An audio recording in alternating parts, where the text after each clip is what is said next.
Hi, I'm Sherry Steinkellner. I wrote Hello My Baby. Hi, I'm Georgia Stitt, and I'm a composer. I wrote the music and all of the vocal arrangements and the piano arrangements for Hello My Baby. I'm Juliette Goglia, and I play Nellie Gold in Rubicon's Hello My Baby. Hey, my name is Harrison, and I am playing Mickey McKee. Hello My Baby is a story about song pluggers in the turn of the century, the early 1900s, in the Irving Berlin era, and about the very beginning of the song publishing industry, which at the time the music was sold on the street by kids, mostly boys, in the same way that newspapers were sold extra, extra, read all about it. The kids were out selling sheet music that you would take home and play on your piano, and that was the evening's entertainment, long before we had TiVo.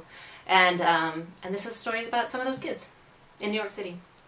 It is as if High School Musical existed 100 years ago, before kids went to high school, when they had to work for a living in factories and sweatshops, and some of them, a select few, would sell songs on the street. It was the beginning of home entertainment, the beginning of popular music. And this focuses on those particular song pluggers who, the Italian and Irish and German Jewish immigrants who came over and found their way into being Americans through the music that they wrote and sold and brought into parlors all across America. And they grew up. They started as teenagers and grew up to become Irving Berlin, George Gershwin, Jerome Kern, the people who provided us with the music that is really the songbook, the Americana songbook. Mickey McKee is this young, impulsive guy, loves singing music, loves the old classics of Gershwin and Irving Berlin, and he has this desire to go out and plug these songs to all of America, but he can't write any music. So in his quest to become the greatest song plugger in the world, he falls in love with a girl who can write music.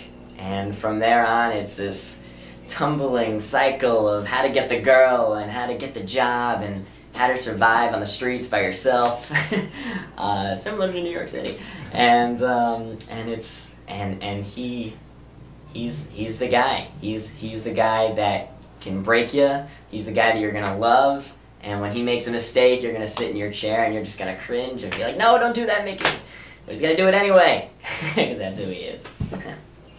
I play Nellie Gold, and she's a factory girl, and she meets this boy, Mickey, and there's all these boys who are song pluggers, and they sell songs to anyone who's willing to buy. But they don't let girls be song pluggers, which Nellie thinks is ridiculous because they get paid so much, and she is an amazing musical writer, and so she ends up dressing up as a boy, Ned, and she plugs songs, and she's like the best out there.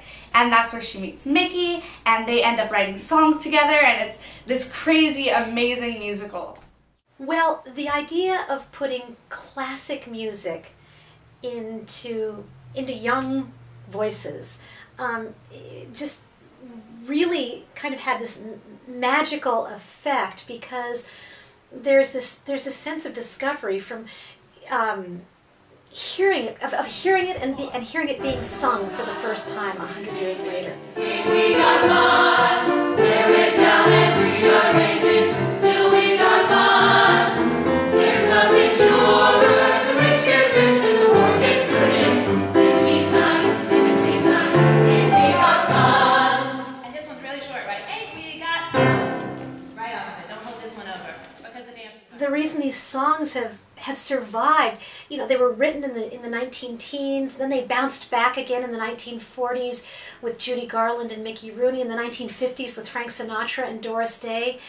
And since then, they've kind of been forgotten unless you're listening to some really classic iTunes.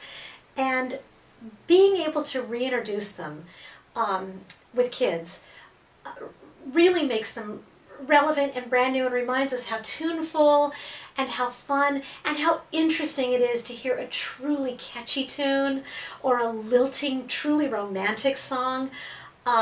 There's something about it that kind of goes out of their mouths and into your heart in a way that that no other music quite can. Sherry brought me this project. She had been working on it for a while, and her pitch to me was that she wanted kids today to have a vocabulary for the music of this generation that could be their own. Kids who know Wicked and Rent and Glee, so that they could have access to this music that was written 100 years before they were born. So my challenge was to find contemporary ways to tell the story using the songs that already existed, but putting it in a language that the kids would understand today. So it's not a rock and roll musical at all, but it is way more contemporary than just what we call a museum piece, a piece that just felt like, and these are the songs from the early 1900s. It's in a very contemporary musical theater vocabulary, and for me the challenge was finding the balance between what feels like we're putting our contemporary spin on it and what feels like the song's no longer the song. And how can we make it still feel like the authentic song, that people who know the songs will still love them, but that they still, now they belong to the kids. Because a good man nowadays is hard to find. Everyone sing. I said a good man nowadays. You got some pipes, oh yes, a good man nowadays. Girl, if you was a boy, you'd be my #1 plugger. You don't say. I just did. Because a good man nowadays is hard to find. So this is what the name of Some of my favorite songs are You Made Me Love You, I'm Always Chasing Rainbows, there's a fun plug-off song where we're all dancing around like crazy animals, there's I Don't Care, which I love. You know, it's a lot of it is like Mickey Rooney, Judy Garland. It's great. I'm really excited. It's good quality music that you kind of just want to sing in your chair and tap your your toes under your shoes. You tap your shoes. I don't know. But yeah, I mean, I fell in love with the score. I mean, from the beginning and till the end. When I was in my teens, I was introduced to this phrase by a man who ran the show choir group that I was in. He talked about magic songs. Songs that when you hear them, you just go, oh.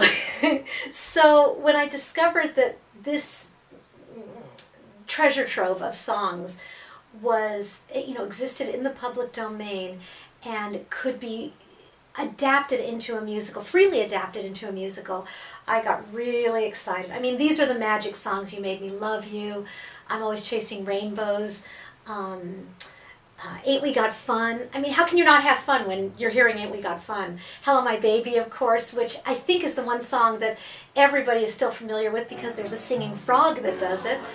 But music that I've loved and loved and loved forever is really fun to hear again.